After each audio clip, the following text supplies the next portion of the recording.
Hello, everyone. Welcome to this week's lecture on the Young Lords and Women in the Young Lords, which was an organization that existed in the 60s and 70s and had a nationalist, radical type of identity and movement, very similar to some of the things that we've seen with the Chicano movement and women involved in that particular struggle. So the readings for this week give you a history of the Young Lords itself, the kinds of things that they were known for, as well as the particular role of women in this organization and sort of what their take was on feminism and women's issues. So the Young Lords was founded by Chacha Jimenez in Chicago, and what had been originally a gang in Chicago. Chacha Jimenez spends some time in jail where he becomes radicalized when he meets members of the Black Panthers and learns from them about community issues and how better to use sort of his efforts once he came out of prison and went back to his community and decided to turn the gang into a community serving group. In New York, the group consisted mostly of college students, former leaders of the Pedro Albizu Campos student group, which was a student organization at a university in New York. And when this group of young people learn about the Young Lords in Chicago, the kinds of things that we're doing there, they decide to go to Chicago and learn from Chacha Jimenez and become inspired to create a Young Lords organization in New York, basically a branch of the organization in New York. And so what this generation represents is a group of disgruntled youth who felt the accommodation politics of the previous generation wasn't enough, right? That working within the system, trying to be good citizens and so on, wasn't working for their communities and their neighborhoods. And so again, they sort of incorporate the kind of activism and radical politics that was going around, that was going on nationally at that time. The organization defined itself as revolutionary nationalists, which to them meant focusing on poor Puerto Rican people and their needs and believing that socialism will be the best system to serve them. They created what they called Serve the People programs, which were meant to respond to the immediate needs of the community as an example of their beliefs, putting their beliefs into action. They practice what they call criticism and self-criticism. The reading talked a lot about the kinds of internal learning and dialogue that they participated in, always thinking about what they did and how they approached their politics from a critical thinking kind of perspective. The governing structure that they created for the organization is what they call democratic centralism, which in theory meant that they were democratic, which referred to the freedom of members to discuss ideas and proposals in order to reach consensus about a policy or course of action. But centralism required that members carry out directives of higher ranking officers through a chain of command that went from minister to deputy minister, captain, lieutenant, cadre, and lord in training. So there was definitely a very hierarchical kind of organization. The reading also talked about the number of different initiatives that they called offensives that the organization participated in, starting with the garbage offensive, where a group of the members decided to address the issue of sanitation in East Harlem. And essentially what was happening was that the city wasn't regularly picking up trash in their neighborhoods. And so this meant that the neighborhood was essentially full of trash. Trash just would sit on the sidewalks in the city not being picked up, and people, children are walking around this kind of environment. So they approached the sanitation department to request brooms and garbage bags and so on, so that they could get the community together to clean their own neighborhood, and were rejected by the sanitation department. This, of course, enraged the members of the organization and the community, and they began to use the garbage itself as a form of protest, where they stopped traffic in the city by spreading garbage in the middle of the street to bring attention to the issue. And this was successful in bringing attention to the issue and led to an increase in services by the sanitation department to that particular neighborhood. The reading also talked about the takeover of the People's Church, where again, they approached the leadership of the church that was underutilized and sat empty for most days of the week in the community. And they approached the church to work with them to use the space for to provide breakfast programs, a clothing drive, daycare center, etc. And the leadership of the church, once again, they were rejected. And even though they made numerous attempts to work with the congregation to explain to them what they wanted to do, they continued to be rejected and ultimately decided to take over the church again to provide these kinds of services. And they were able to take over the church for 10 days, during which they not only provided services, but also led educational programs on the history of Puerto Rico, history of Puerto Ricans in the United States. They also created sort of a cultural affirmation space as well. They were also very involved on addressing various health issues, like going door to door to conduct lead and TB testing. They also took over an X-ray truck in order to conduct some of these tests, which demonstrated that there was a big problem with lead poisoning and tuberculosis in the community. And so their organizing not only led to people becoming aware that they had tuberculosis and be able to sort of go and get the kind of treatment that they needed, but it also brought attention to the city about lead paint in many of the buildings where the majority of this population lived, and how this was affecting the children in particular that lived in these apartments, who would inadvertently end up eating paint chips that were full of lead and having significant health issues. And so this led to the city passing an ordinance where all of that paint needed to be removed and replaced.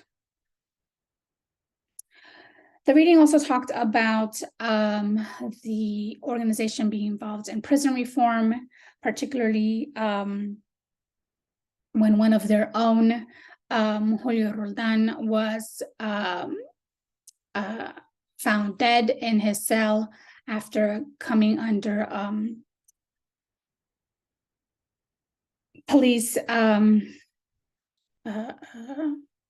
the word that I'm looking for. The police basically picked him up for supposedly loitering, and while he's under police custody, that's the word I'm looking for, they find him dead, and the police say it was suicide. And the reading talks about how they started to identify this pattern of Puerto Rican men being found dead in their cells while under police custody, and all of them being explained as suicides. And so they tried to raise attention to this issue. They also were involved in organizing with prisoners themselves, like in the infamous prison Attica, where the prisoners rebelled against the kind of abusive kind of treatment that they experienced as inmates. They also took over Lincoln Hospital, which was in the Bronx. So the organization did spread throughout different parts of New York City. Lincoln Hospital was one of the key public hospitals serving the communities in the Bronx, but it had been condemned and reopened for the use of that local population. There are numerous incidences of abuse, not being receiving the adequate health services, and so on. And so in order to bring attention to this issue, they ended up taking over the hospital, where they successfully instituted the first teenage detox program. Heroin addiction in particular was a huge problem at this time in this area. And so creating detox programs that were accessible, affordable, available to members of the community was significant.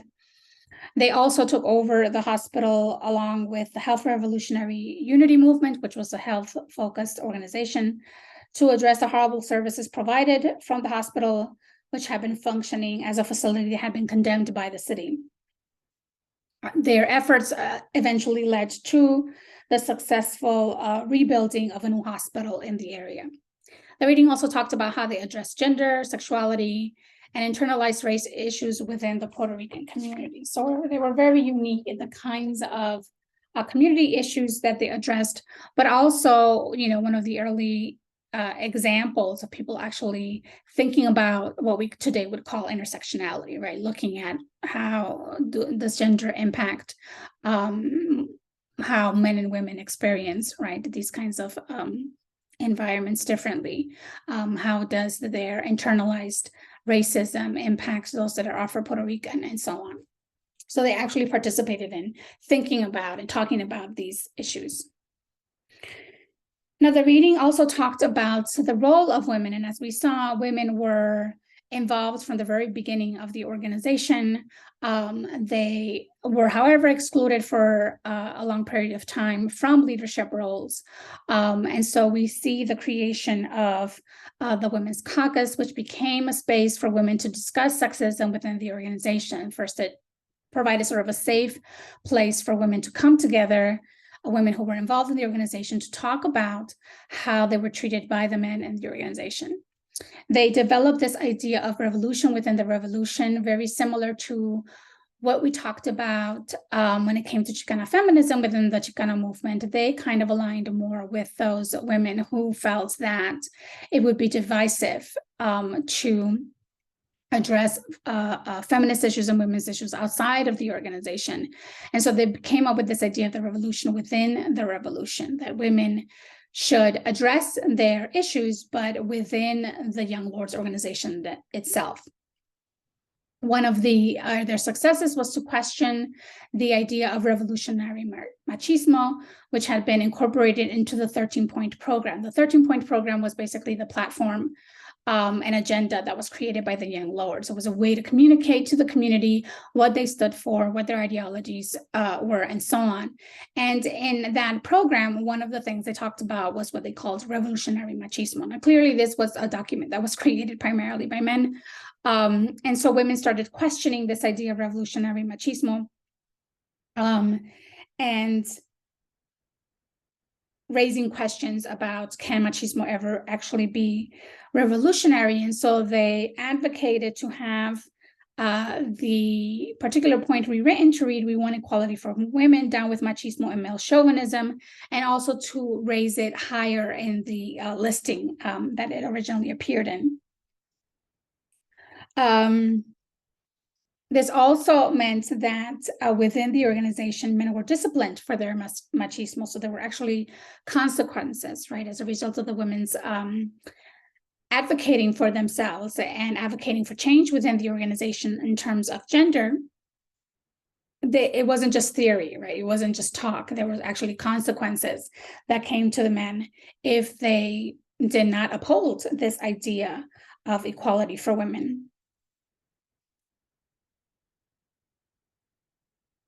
Some of the issues that they addressed also included addressing sort of this expectation of them having submissive roles, the ways in which their bodies were perceived as sexually available to the men in the organization, and also addressing accusations by the men of being divisive for bringing in feminist analysis into the group, something that we also saw when we talked about the Chicana movement and women in that role.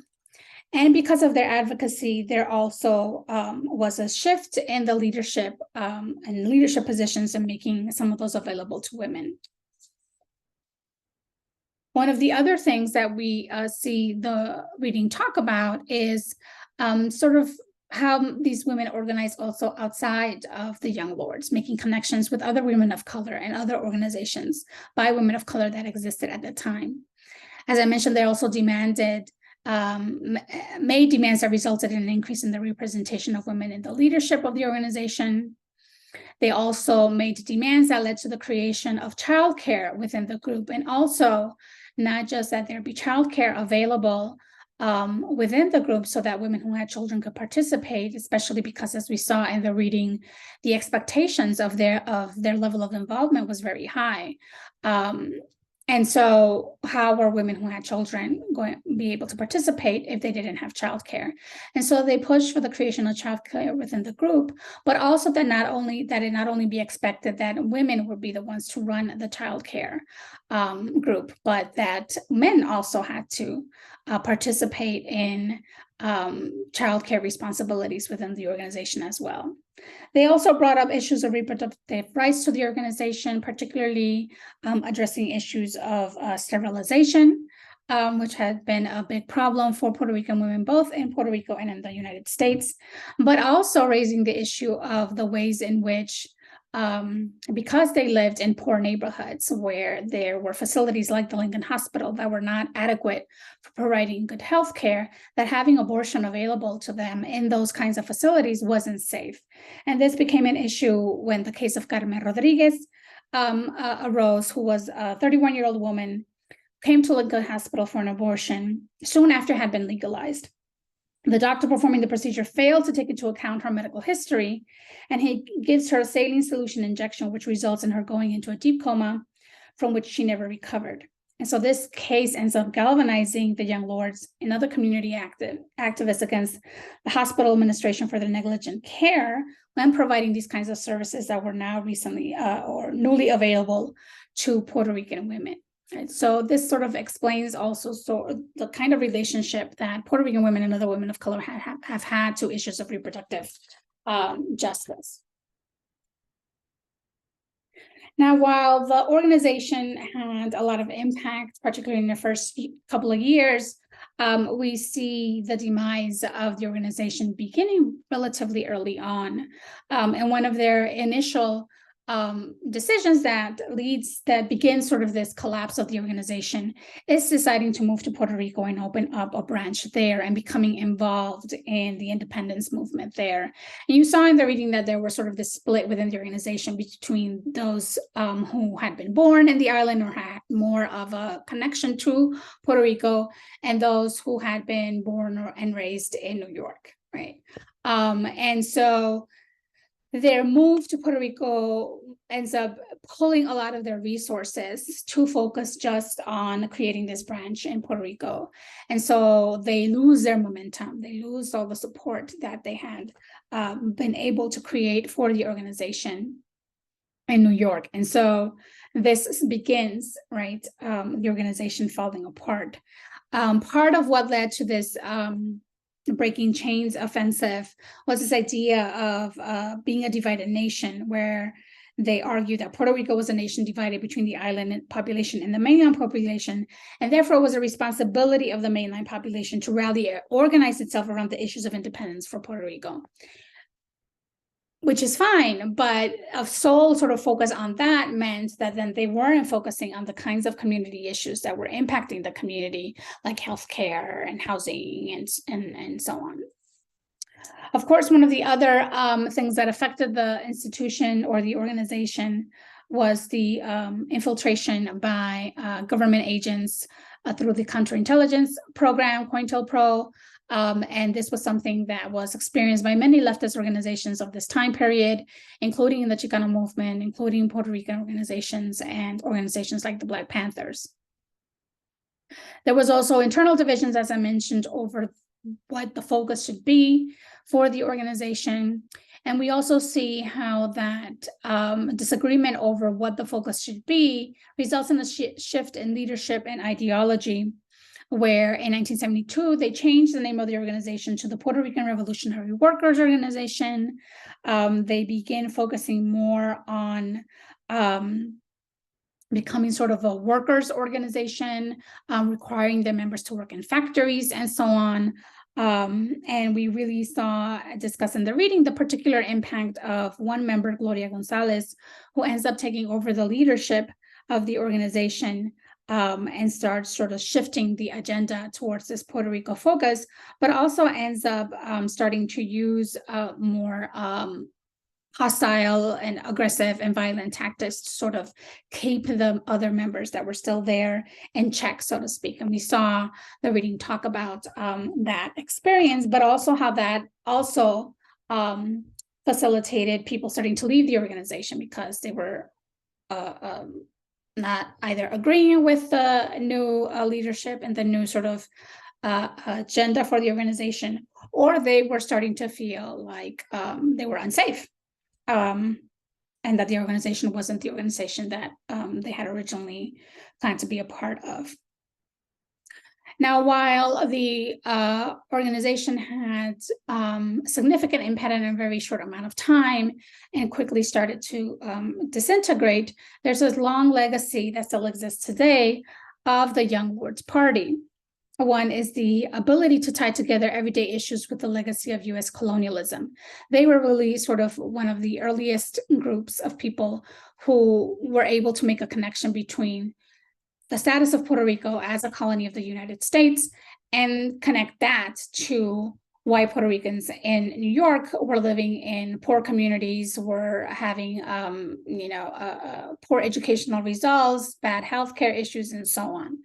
And many of the folks that participated in the Young Lords, really the Young Lords became sort of a training ground for many folks in terms of developing leadership skills.